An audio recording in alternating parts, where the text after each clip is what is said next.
Hormuz strait में GPS जाम होने से संकट कैसे बढ़ गया है, उसको लेकर खबर। शिप की आवाजाही में हो रही है परेशानी, कई घंटे तक नेविगेशन स्क्रीन से शिप गायब और जीपीएस जाम होने से हादसे की भी आशंका।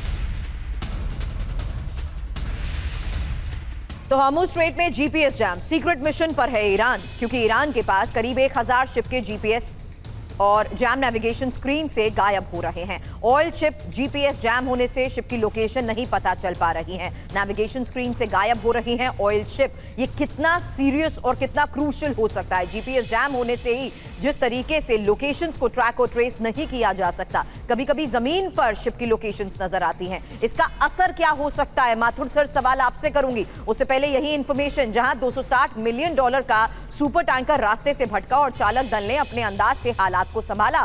फ्रंट ईगल ऑयल शिप हादसे का शिकार हुआ। हादसे के कारण 10 वर्ग किलोमीटर क्षेत्र में तेल रिसाव भी हुआ। हालांकि ईरान पर शक क्यों? क्योंकि आंतरिक सुरक्षा मजबूत करने में जिस तरीके से ईरान जुटा है, मिसाइलों की लोकेशन छिपाने की भी की जा रही है कोशिश। माथुर सर। तो भी देखिए, आप बिल्कुल ठीक कह रही हैं। आज के वॉरफेयर में एक सबसे महत्वपूर्ण हिस्सा जो वॉरफेयर का है, वॉरफेयर तमाम वॉरफेयर जो है वो नेटवर्क सेंट्रिक वॉरफेयर हो गया है। और उससे क्या हो रहा है, आप देखिए, इजराइल और ईरान इतनी दूर दूर हैं एक दूसरे से, अमेरिका और भी ज्यादा दूर है, फिर भी वो इतने अचूक और इस प्रकार के हमले कर रहे हैं। वो तमाम गाइडेंस सिस्टम्स और जो नेविगेशनल एक्यूरेसीज हैं उसकी वजह से होता है। अब ईरान का क्या मानना है कि जिस प्रकार से एक्यूरेट अटैक्स जो इजराइल ने करे हैं ईरान के ऊपर, उसकी दो वजह है। एक तो उनकी मास्टरी और कॉम्बैट ओवरमैच जो इलेक्ट्रॉनिक वॉरफेयर में है वो, और दूसरा उनका जो सबसे बड़ा फोर्स मल्टीप्लायर है वो उनके इंटेलिजेंस। लेकिन अभी जो चूंकि प्रश्न हमारा इन शिप्स को लेकर के है, देखिए, समंदर में या आसमान में जब आप चल रहे हैं तो आपके लिए, आपको नेविगेशन के लिए इन तमाम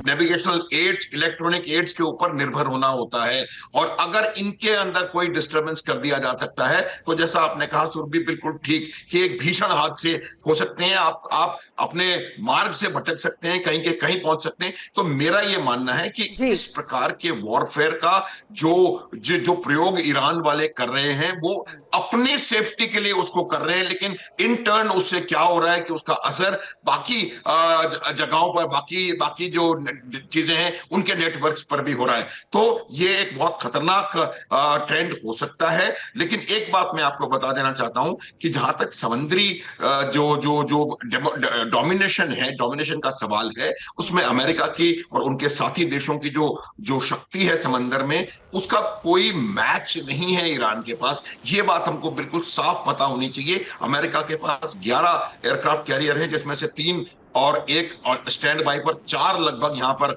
उन्होंने मेडिटेरेनियन से लेकर के और पर्शियन गल्फ तक लगा रखे हैं। तो मेरा ये मानना है कि ईरान चाहे जो कर ले, ये इसको अमेरिका इसको असली तरीके से हैंडल करने में सक्षम है। लेकिन इसके असर को लेकर बात करना इसलिए भी जरूरी, क्योंकि जिस तरीके से हुथी ने कमर्शियल शिप्स को टारगेट किया था, उसको उस हालात पर भी हमने आपसे ये सवाल किया था कि ओवरऑल कितना असर इसका हो सकता है। ऐसे में स्ट्रेट ऑफ हार्मुज को देखते हुए, इस पूरे शिपिंग रूट को अगर टारगेट करते हुए ईरान के तौर लिए ये ब्रह्मास्त्र के तौर पर साबित होता है, तो जाहिर सी बात है ओवरऑल मिडिल ईस्ट ही नहीं, ग्लोबली इसका असर जरूर पड़ सकता है।